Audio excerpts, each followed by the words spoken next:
Hey everyone, it's Bob Pulver. Welcome back to Elevate Your AIQ. Everybody's talking about AI these days, but how much of that discussion is actually turning into real adoption in the workplace? Are companies really integrating it? Are they seeing the benefits? It's still mostly hype. I sat down with Kaz Hassan, who has all the answers, at least many of them. He is a senior community and partner marketing leader at Unily, a employee experience platform, and he recently led a fascinating research study on AI adoption in the enterprise.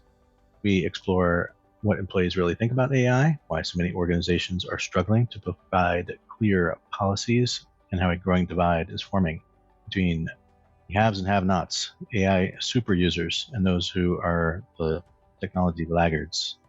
If we want to understand the real state of AI in the workplace, separating hype from reality, and what needs to change to unlock both human potential and AI's potential, this is an insightful episode. You'll have to trust me.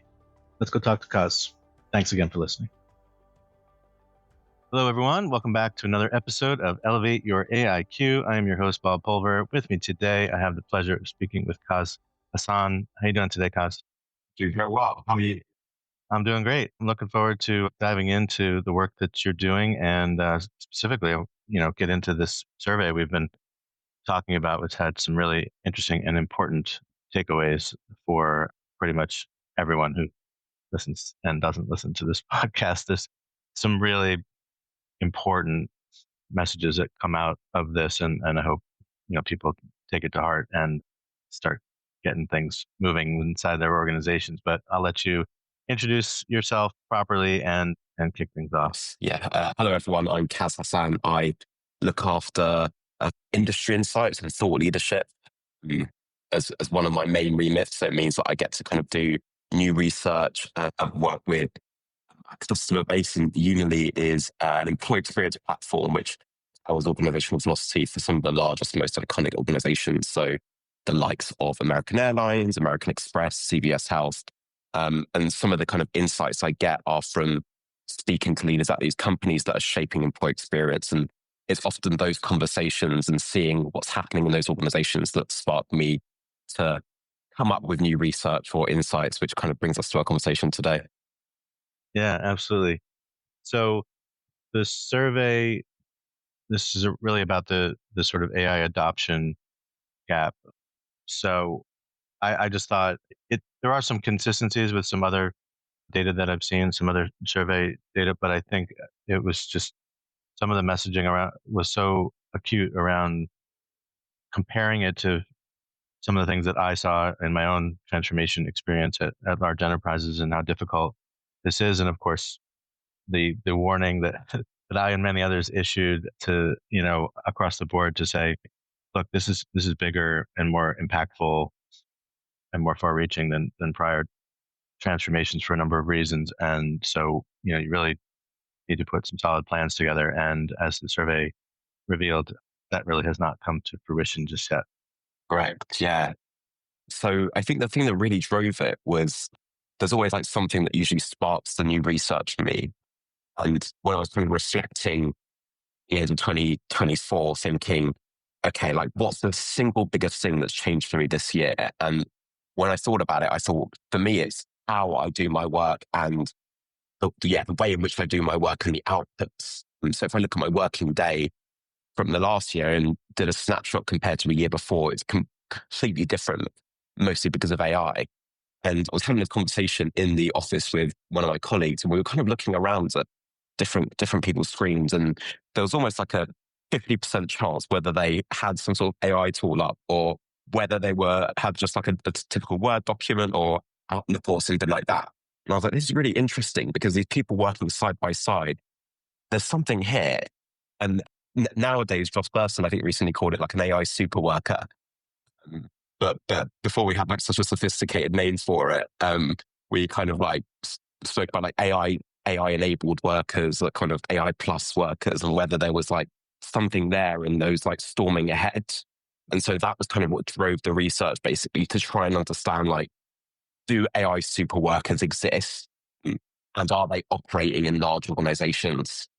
It seems like, if I compare that and what Josh posited with, your survey respondents and probably others, those people are either still in their, sort of civilian clothes and haven't revealed themselves because they're hiding in pockets, just crushing it in terms of productivity and effectiveness, or they're still in the significant minority, even at some of the companies who are early adopters, right? I don't want to conflate, some of the different questions, but it just seemed like, less than 15% think that their company is really like firing on all cylinders. They're moving forward. They've got a policy. They're implementing it. They're training people. And then there's the folks, a more than double that of people who just like, I don't even know what you're talking about. Mm-hmm. Yeah, and that kind of brings me to the first main headline, which is, you kind of raised a good point there, which is like, it's the reality isn't matching up to the hype. And that was probably one of the most shocking headlines for me, was because I spent a lot of time going to analyst conferences and speaking to leaders at large organizations. And there's a lot of talk about it, a lot of like hype and hullabaloo that people are, it makes you think that everyone's using it. And obviously that's skewed because of the sorts of places I go and the conversations I have, but the frequency within which it's coming up in conversations, especially at a leadership level, made me believe that everyone was using it and every organization is doing something about it. But based on what employees are saying, that's kind of not a reality. It's almost like a false start to such an extent that, like, I went to a conference recently and I was looking around all the different stands, all the different technology providers, and everything just says AI in front of it. AI powered this, AI powered that. You're like, wow, AI is everywhere. But that's not the case. I think, yeah. And so there's been a bit of a false start, basically. And as you say, one of the issues with that false start is that employees aren't really seeing the value of it to business. As you say, they think their businesses are behind the curve. I think it's something like 20%, only 20% believe it's a must-have for business competition. And so that's not a large number of employees that think it's actually critical to their business. So more chat about it than there is actually substance. Yeah, there was another statistic that was related to that particular point. I think it was, I want to say it was like 30 something percent of people that don't even see how AI is going to, be a competitive advantage or really help that much in the future. And I'm just like, I'm like you. I mean, I do have to try to add some objectivity, I guess, just taking myself out of the echo chamber that I sort of live in. But, when my high school age, daughter is talking about it and my, you know, long retired, 80-year-old parents are talking about it, and like you can't escape it. But to your point, when you're deep into it, you also start to take the sniff test and say, is this really AI? I mean, how did everyone all of a sudden have AI? It's so new. Like, how is it that you did you just have these marketing messages spun up and these banners made like yesterday? Because you can't. How did it all happen so fast? And so I do think you've got to separate some of the noise from the true signal as it relates to the realities, right? And look past the marketing messages. Is it really a part of these solutions? And the other observation that I thought was important, and I think this ties to a lot of your work at Unily, is you have to not just communicate what we're doing and the value of it to what's in it, perennial sort of what's in it for me kind of thing, but how does it sort of embed itself in the flow of my work so that it's not just yet another tool that I have to potentially use? Is it optional? Is it really helping me? How much time am I going to break away from what I need to get done to actually learn and incorporate this new technology? But this is much more, as going back to, sort of both of our experiences with transformation. I mean, it's not just about a technology deployment.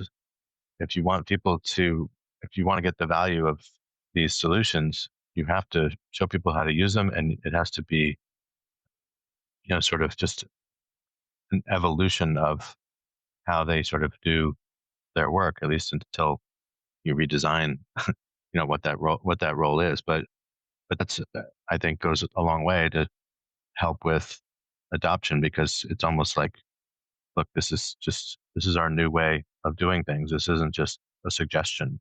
For sure. And I think you mentioned that kind of like these marketing slogans being spun up. And I think those marketing, the discussion around it is making its way, as you say, to what people are saying. But I think there was that stat you spoke about, which is like 36% of employees don't think having greater AI adoption would have any impact on their company performance.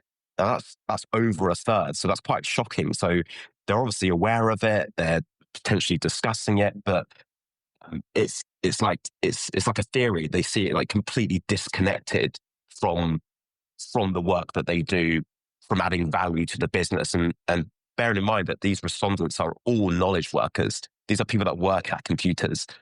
They're not people in direct customer service roles. These are knowledge workers. So they have technology at their fingertips, but aren't connecting that technology to how AI can actually add value to their work and beyond that for the broader organization and the bottom line.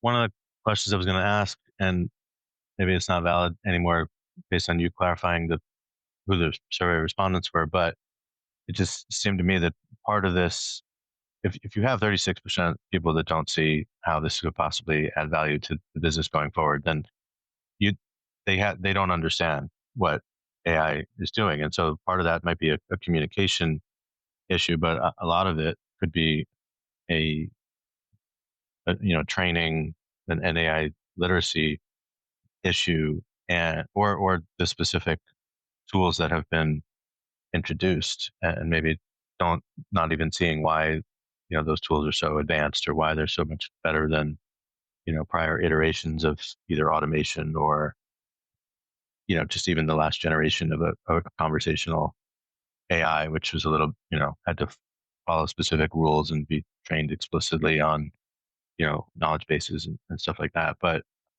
so, well, I'll let you react to that. But my other point was, like, if it's knowledge work, how could they not see how this is helping them get more done and augment? Are they really seeing how it could augment their own thinking and their own maybe decision making? Mm-hmm. Yeah. So in terms of the survey respondents, so we had about just shy of 1,000 knowledge workers, and all of these knowledge workers are working at enterprise organizations in the US. So by enterprise, I mean at least over 5,000 employees. So they're embedded in large organization, and that's where they're desk based. And we wanted to do it because they're called like the first line of technology. Like they are using technology day to day as kind of part of their roles. And that's kind of what we wanted to find out. But I think one of the reasons I think it's disconnected from the AI theory is disconnected from their day to day work is, and this comes to another big finding from the report, is that despite all that discussion, there seems to be what we've termed policy paralysis, which is that these large organizations are not making any clarifications, aren't providing any clarity of policies, and that's really stalling the adoption. I think 52% of the employee survey said their organization had no known AI policy, and with a further 28% saying their organization has one, but it's informal or vague. So add that together, that's 70% of those surveyed saying there's pretty much no AI policy that's supporting them in order to understand how AI should be used or could be used, or why you use it or how to use it. Yeah, and it's obviously a huge, missed opportunity. And before they get too far down the road and everyone is using their own AI, I mean, they really need to get on the ball and establish some of those policies. I think some people might get, I'm curious to get your reaction to this. It's been a while since I worked in internal and executive communications, mostly at IBM and then a little bit at NBC. But hey there, I'm Tim Boris, host of the Working Well podcast, where business strategy meets human sustainability. If you're an executive, a leader, or change maker ready to ditch burnout, build thriving teams, and drive real results, this is your next must listen. Tune in on the Work Defined Network or at timboris.com/podcast. It just seems like because there's all kinds of risks, because there's so many different types of AI tools, because you've got people bringing different, devices, their own devices. There's so many pieces to it. Are they waiting till they get all those things together before saying anything at all? Because there's so many facets to this. I acknowledge that even with AI literacy, even before you get to like a formal like compliance kind of module, just like we have with data privacy and cybersecurity and harassment, other types of onboarding kinds of training. There are cybersecurity aspects to responsible AI. There's data privacy issues. What actually can I upload it? Is this a tool that's contained within my enterprise environment, and it's safe to upload various types of documents and information, or is this are we have the enterprise version of like an open AI kind of tool, and some of this like so there's that where you sort of need to play a bit of sort of defense to protect the organization, but then there's a whole set of sort of literacy components that really get into the value, because people, they know the organization's always going to try to be protective and what have you, but maybe just like the actual value, like show us or tell us how this is going to improve things. Here's how it works today. Here's how we anticipate it working tomorrow, and this is the goal that we're trying to achieve. And this is why you're going to individually and why your team is going to see values from this. So part of it maybe is just how do we tell that story, that impactful story, and then part of it is that you don't necessarily have to have all of these things in a row. But if you're transparent with people and saying, look, we're still working through all the details, but just be smart about how you use it. Don't, maybe just a quick list of, don't do these things, but, take, a half hour a week at least to just start to, play around and see what it can do. I don't know. It takes a multifaceted sort of strategy to do this, but you don't have to have all the answers, because you'll never have all the answers. Things are moving too fast. Exactly. And I think maybe that there's actually something that comes through in the survey from employees around like frustration with and the pace at which their organizations are moving. I think that's kind of, in my opinion, that's one of the driving forces behind it. But I think, I don't know whether whether AI has kind of become like a bird box of the organization where people are, as you say, trying to look to what others are doing, trying to find like the perfect answer, when in reality there isn't the perfect answer. And what people need is some clarity, some guidance, some communication, and that I think will go a long way. The fact that 52% say their organization has no known AI policy is pretty crazy, and of course that has an impact both to the organization, which is the direct one, which is it's going to inhibit your ability to compete, your ability to innovate and stay ahead of your competitors. But there's also, of course, the one that, which we'll discuss that, how that impacts employees, that shadow AI usage. I think 9% of the employees surveyed said they admit to putting sensitive company information into non-sanctioned AI tools, with a further 11% saying they're not sure if they have. So coming up to 20%. And so this slow decision making, this lack of clarity, this wanting to have all the answers is having an impact on the business, but also on the employees' reputation, company risk. I actually want to talk a little bit about the impact on the workforce, but I'll let you react to that. Yeah, no, I think that, that's one place to start, right? Like, look, we know just acknowledging that sort of shadow AI kind of usage is happening would be one place to start. instead of just coming down hard and say, listen, until we evaluate, this, we're, just don't use it, because I don't think people are probably going to use it anyway. And so I don't think that's the right stance. At some point, depending on the culture, I guess, of the organization, I would hope that there's some level of trust and that people are, treated like adults, but it doesn't mean that, there's not anyone who could, make a mistake or just not be thinking deeply enough about, what they're inputting into these systems, just like anyone could, click on a suspicious, email, and that person has access to sensitive systems, then you've got a problem. So that can happen to anyone. So yeah, maybe the messaging starts with, we're evaluating this, please just be careful if you're using these tools. We saw some of this. I mean, when I was at IBM, I was there when we had access to the internet.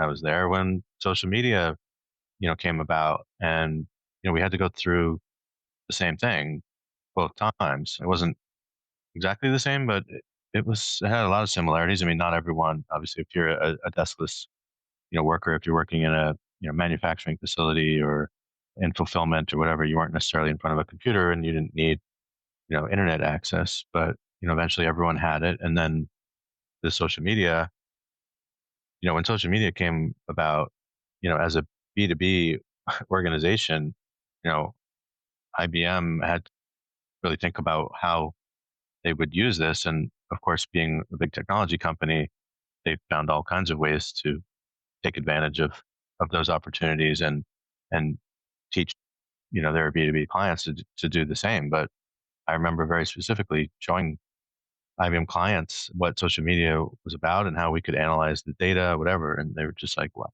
why would I ever, I'm a B2B company. Why would I ever care what people say about, what they have for breakfast and like stupid things like that they saw on Twitter? And it's okay. Well, you'll see how this evolves. But I just think that there have been other instances and other sort of transformations where we've had to, put some policies together like this to understand that we are not self-contained within, the figurative, four walls of the company. We are part of a supply chain. We are part of an ecosystem, and there's a need to transmit information to others. And, this is the way that we can do it in a safe and secure way. And, honestly, at IBM, I mean, we put those policies together. We almost crowdsourced some of those policies to make sure that people were going to adhere to them and that they were involved in the process. And I think that's something that I think there's lessons there for folks who are still waiting to put policies together. I just think it's an antiquated, sort of closed-minded and myopic way of, moving us forward. Yeah, when you kind of play back that historical lens on it, which is that you look at the internet, you look at social media, I think the big learning from those things is that you can't bury your head in the sand and wait for it to catch you up. And organizations' solutions to those, for example, like the internet is actually a good response to let's have this knowledge and information sharing, but let's do it in a governed way. And you also saw some of that with of course, external social media policies, but also the kind of growth of internal social communities and networks and things like this. So we're seeing governed social usage. And so that would then imply that the same thing, to get ahead of the game, we've seen this blueprint. Let's apply it so that we have governed AI. And there are always still things that go wrong, like with things shared on the internet or social media, but it's the governance in it that reduces risks and puts in place some support for employees, because I think there are, at the moment, as we speak, there are unintended consequences happening in large workforces that organizations aren't even aware of. My favorite thing that I found out from the research was the impact on the workforce generally, which is that there's been I termed it like a schism in the workforce. You've got these we spoke about them as like super employees earlier. But essentially, the way I think about it is you've got almost a third of employees that are in this fast lane, and that are people like me who are like researching what's just been released in Claude and then ChatGPT, DeepSeek, who's competing with each other, the AI right away, who are kind of like researching the latest and greatest AI technology and thinking about how it can be applied, experimenting with it, versus contrasting with another third of employees that are in the slow lane, as it were, who may have used AI but haven't used it at work. Or I think you've got 1 in 10 employees saying they will not use AI at work until they're specifically told by leaders how and when to use it. And so it's like it's a schism in the sense that it's contrasting. You've got these like fast lane people storming ahead, and then you've got those resistant in the slow lane. And that's not great for anyone because these people are working side by side. And I guess it creates like a bit of a productivity disparity as well. You don't really know how people are getting work done. Sometimes people have the same job descriptions, doing it completely different ways. So that's one of the big negative consequences. But also, and I don't know if anyone can relate to this, like I can imagine those in the fast lane, if you're shut down or not given the right clarity or governance or support structure to storm ahead, then you'll probably look to somewhere else, right? Yeah, no, I would agree. So I have a couple thoughts on that. One is, there's been at least for a few months, there was a crazy focus on individual productivity. I mean, these were the, sort of headline grabbing statements, from everybody from, McKinsey to, some of the vendors making some of the AI software, whether it was in talent or employee experience, et cetera. But it was around like individual productivity. Well, look at all these, the people in the fast lane, to your point, reporting that, 30% improved productivity, 40% improved productivity. But what about all the other people? Do you work by yourself or do you work as part of a team? Because if the rest of the team is left behind, either in the slow lane or maybe in the middle lane, then what happens? Or don't you have like workflow that maybe goes from one role to another, and there's some handoffs there? Because if that person in the fast lane is going at 10x speed and efficiency, maybe it's not that dramatic, but you know what I mean. But if someone's going much faster and then everyone else is going the same speed, is the resulting efficiency of the entire workflow, has it actually changed? I mean, we saw this with automation as well. If you only automate certain parts of the process, haven't you just created a bottleneck somewhere else?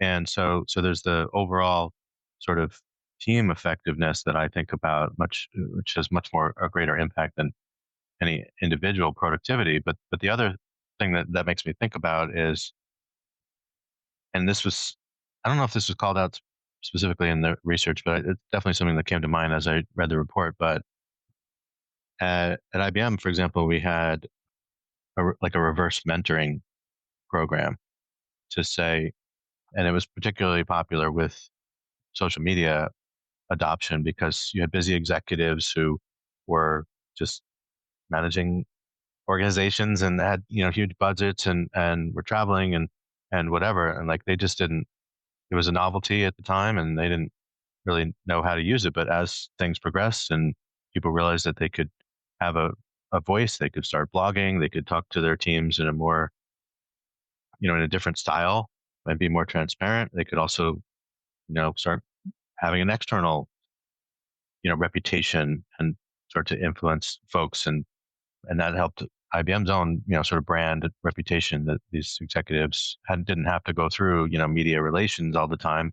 They could just say, look, this, not sharing anything confidential, but this is the way I think about how these problems need to be solved. This is how I see, this particular issue, or these are some things that we're working on, without it being too self-promotional. But the point is, they weren't digital natives and they didn't, immerse themselves in this new technology, not because they didn't necessarily want to, but just because they didn't have the bandwidth to do that. But let some of the less tenured, more digital savvy folks, show you just give you some periodic tips, just like any, mentor would do if it was the reverse, the expert teaching the novice. And so once again, it's just another example of a program that I thought was quite effective back in the early days of social media that seems like it would be just as appropriate, if not more so, with AI tools, because it's just so overwhelming. It's not just,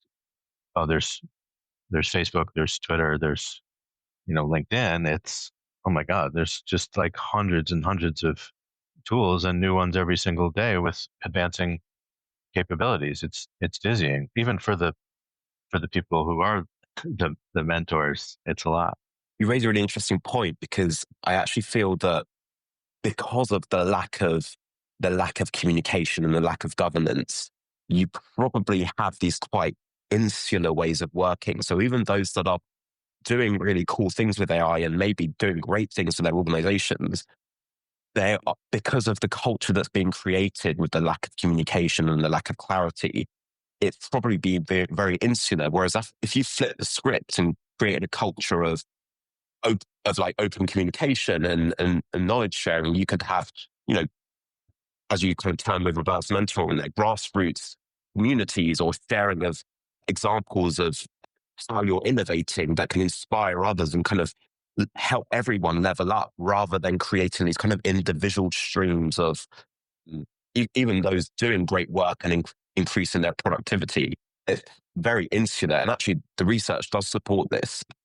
So the research does support this, which is that when you look at, I got the same job of like looking at some of the individual responses, because I was really interested to see like those that are in the fast lane, what are they using it? What are they using it for?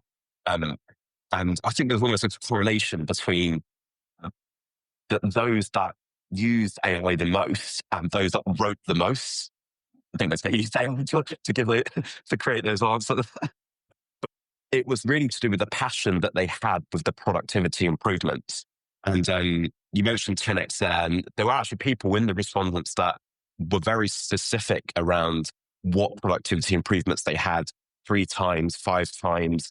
One respondent said that they regularly complete 5 days worth of work in 3 days, which obviously is great for those individuals and no doubt great for the organization. But if you zoom out on that, there may be issues, there may be blockers.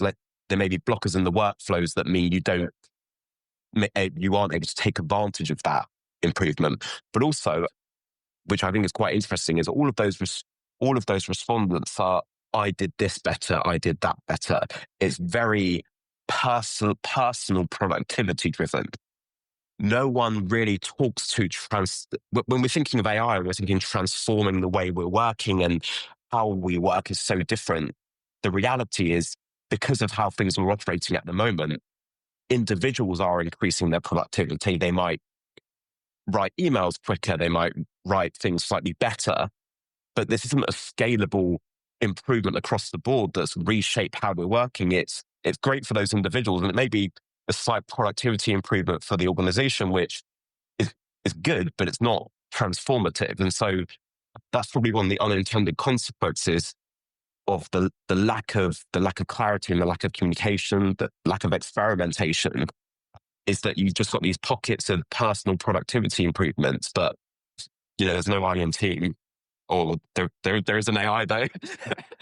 Yeah, that's a really important point. I think, well, from my experience, it seems like some of that is just the areas and the ways in which people have started to adopt some of these technologies, meaning maybe they missed the automation wave, from, 7-8 years ago, when you had these popular, RPA, robotic process automation tools coming about, and, the trying to think of some of the names of some of those platforms, but they were sort of the early days of what has evolved to some of these, what we now call AI, use cases. But some of the stuff that does improve productivity and And efficiency is basically the modern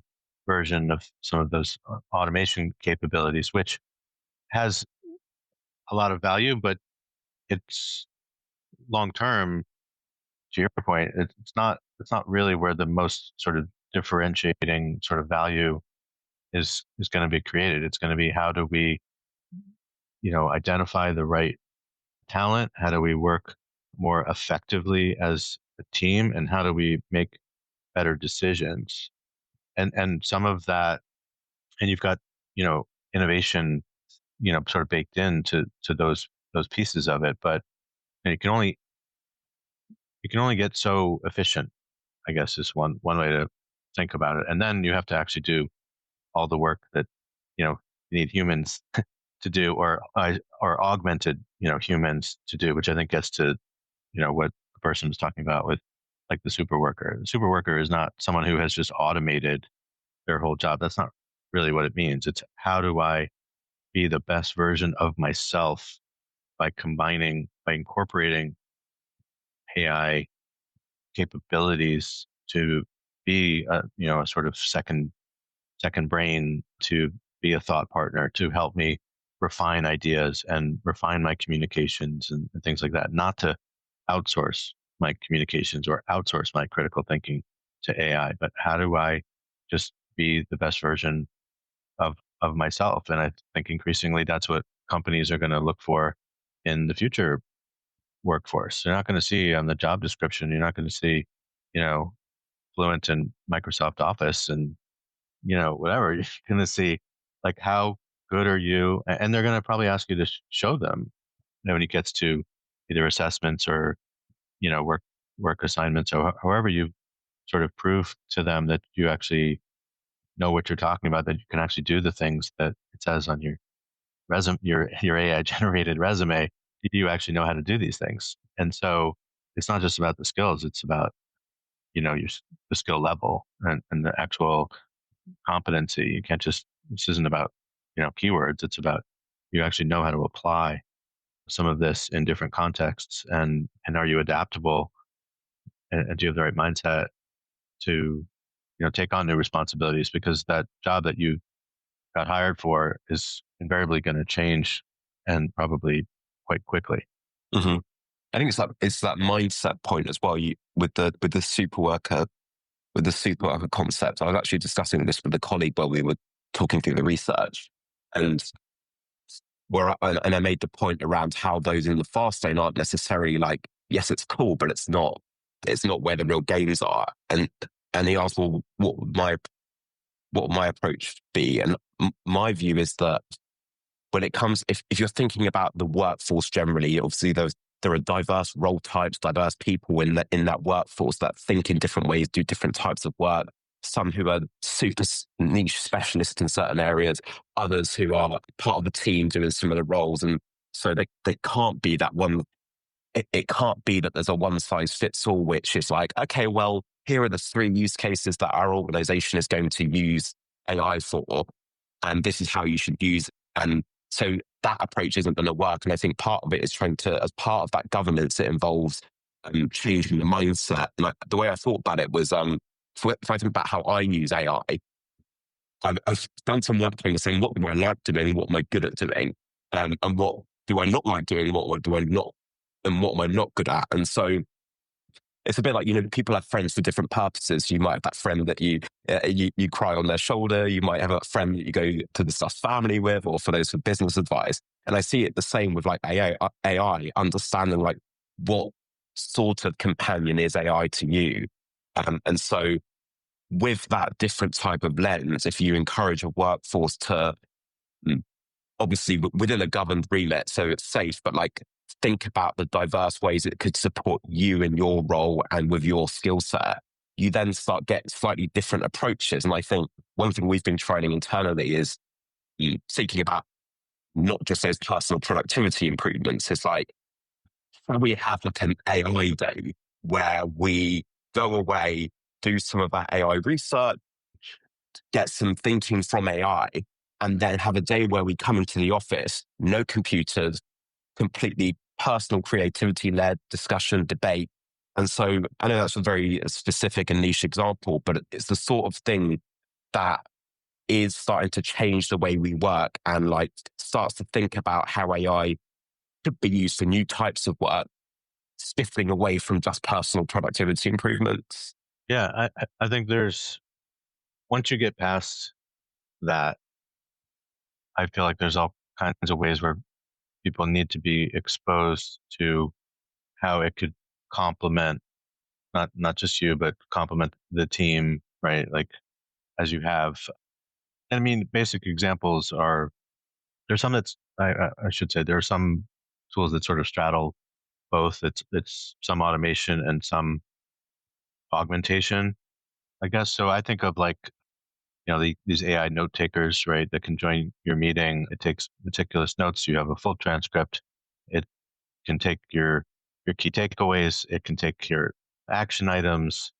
Everything is time stamped and automatically shared with all the participants or whatever. So invariably, it's going to pick up some things that somebody missed, or it's going to have you more actively listening in a meeting because you're not sitting there with your head down scribbling notes or typing away on the keyboard if you do it digitally. And so, but then there's others where in the innovation space, you guys are trying to come up with new ideas. I mean, why not have?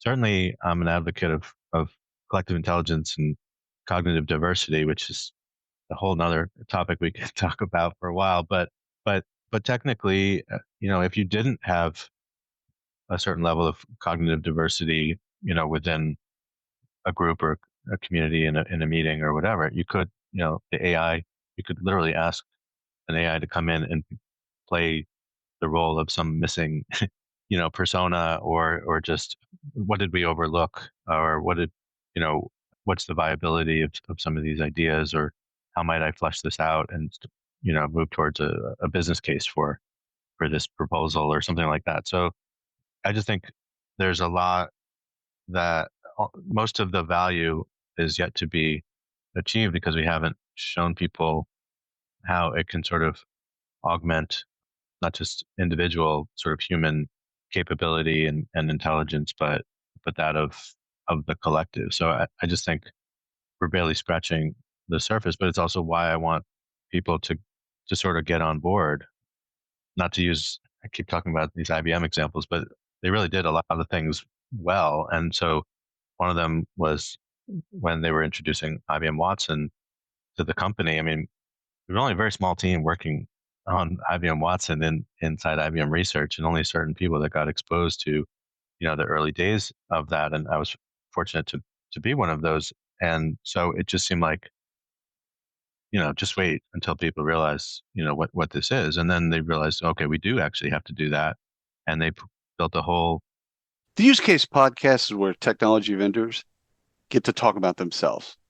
And it's a wonderful place for vendors, investors, and practitioners to listen to the story of the solution, the features, the benefits, the attributes, etc. And we get to know the CEO or founder during the call, and we also get to know the tech.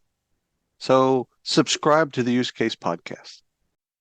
In the early days of these massive open online, courses, the Coursera's and Khan Academies and sites like that. But IBM had their own like Think Academy, and they developed curricula and all this information to help people understand the strategic direction of the company. And I feel like it's almost the antithesis of what some of the observations that you saw in your report, which is, look, we know this is critically important for the company and everyone should know how to do this, not just because it's affecting them, but they can help us along this journey. And so once you educated people on what Watson could do and maybe what it shouldn't do, and then all the related technologies that actually made it possible, right? The big data and cybersecurity and cloud computing and all these things, right? Like, well, what happened? Like once those people knew what this was all about, they came up with thousands, tens of thousands of ideas, right? So part of this, when you're talking about like long-term value, those 30 something % of people that were just like couldn't spell AI, like it wouldn't take that much for them to want to be part of, want to get into that fast lane. Tell me how quickly I can move over safely into that fast lane. So, because now that I know what this could do, oh, what if I use it here? What if I use it here? So the creativity and the just like some of those human, traits about, curiosity and creativity and innovation, like you're going to unleash a lot of that once you educate people. And that's where I think a lot of the big, value levers are, and it's going to change things as long as you have, the receptive, leadership shouldn't be excluded from any of this either, right? It doesn't matter. In fact, they need it as much as anybody because they need to be able to appreciate what's happening and not, tamp down when people suggest, solid ideas. So I just think that's how you really ignite some of that creativity and that transformation if you're sort of, if you feel like you're falling behind. Yeah, and I think there's also employees, regardless of whether they used AI or not, were quite united in the sense you actually mentioned this earlier, how like the value is in folding it into the workflow. And so I think it's kind of like the success lies in integration rather than like isolation. Like I think there are already maybe too many tools and too much information out there. It's not about going on an AI shopping spree. it's about understanding, okay, like how can we use AI to like simplify and strip the complexity to support that? And that's actually what the employees said. I think the single biggest thing they wanted AI for was to simplify work.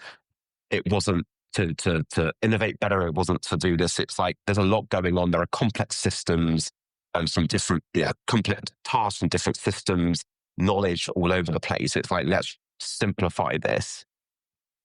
That's what we should use AI for. I think 56% said they would use AI more if it was integrated into their day-to-day workflow. So the way I thought about that is like, you can't just order it as a side. You have to use it as seasoning and understand, do a bit of that strategic work to understand, okay, how do we weave this into the experience? You can't just like throw the baby out with the bathwater. Think about how you basically interweave AI into the flow of work and what tools are known and loved by employees and can it be used as part of those, rather than, hello, we've just bought 5 new AI tools for you on top of those 100 you have to use. They don't necessarily know what to think, so they're maybe being more defensive and conservative about it because, if you tell people that it can take certain things off your plate, on one hand, it's like, okay, that's great. I didn't really love doing those things anyway. Most people don't, kind of, this one of these running, office jokes, like Dilbert kinds of jokes. But at the same time, they're like, wait a minute, like, what is this?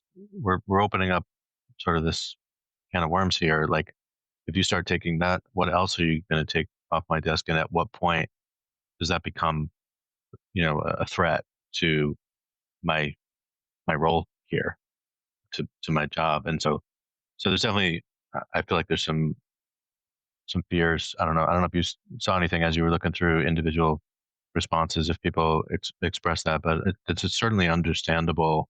But it's also why you need the education so that you can sort of stay ahead of that tide if it is, moving in that direction.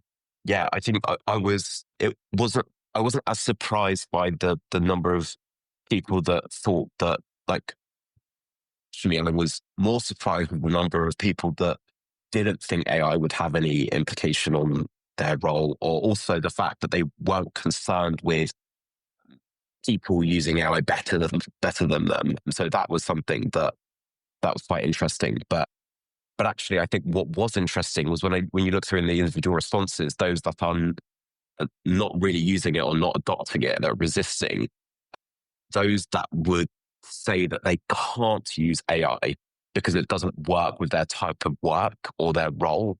And there was no specific trend. It's not like everyone's worked in a certain type of role gave that answer. it's like these people are still using technology at their fingertips, but haven't really put two and two together because of the lack of communication or the lack of clarity.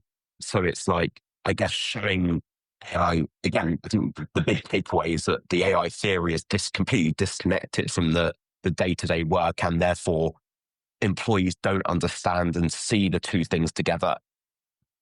And so that's where I think the real big opportunity there is for organizations is like, Yeah, there was a quote. It wasn't in the report, but I know you're doing you've got a webcast coming up talking about the results with some of your partners, right? I think Adecco Group and Microsoft.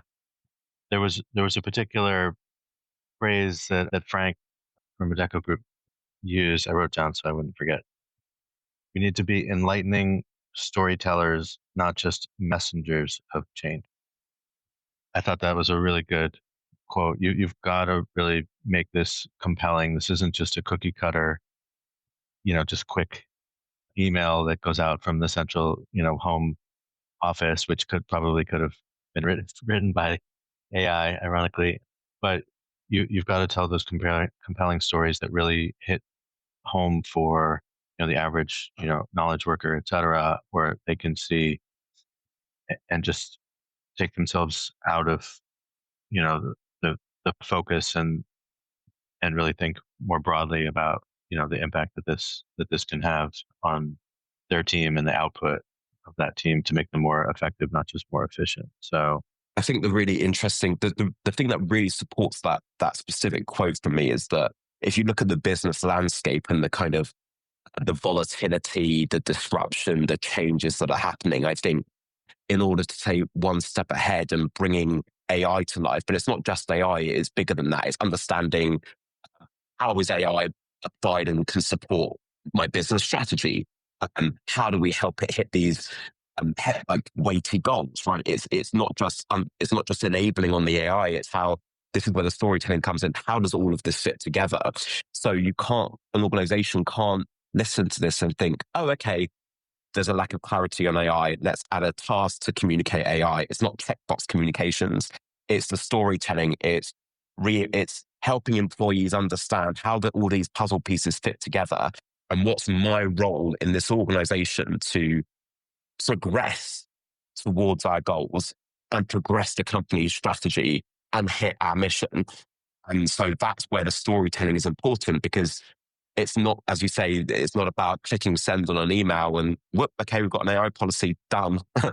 It's because that's a point in time. It's how do we continue to evolve and stay one step ahead? And because the technology will continue to change. And so we need to encourage that mindset and that culture for our employees to evolve and experiment with that technology in a governed way in order to help our organizations. Absolutely. Yeah. No, well said. Kaz, I want to be respectful of your time. This has been awesome. Thank you so much for spending some time with me. I think there's a lot of insight for my audience, and I will definitely, I think I already reshared your webinar so other people can join and hear more about it. And I will, if it's recorded, I'm happy to put a link to it in the show notes for this episode. So yeah, this has been great. Thank you for all the work that you're doing and enlightening everyone how to get on the AI train. Thank you, Bob. Thanks for letting me bring it to life through a story. Absolutely. Anytime. Thanks again. And thanks everyone for listening. We'll see you next time.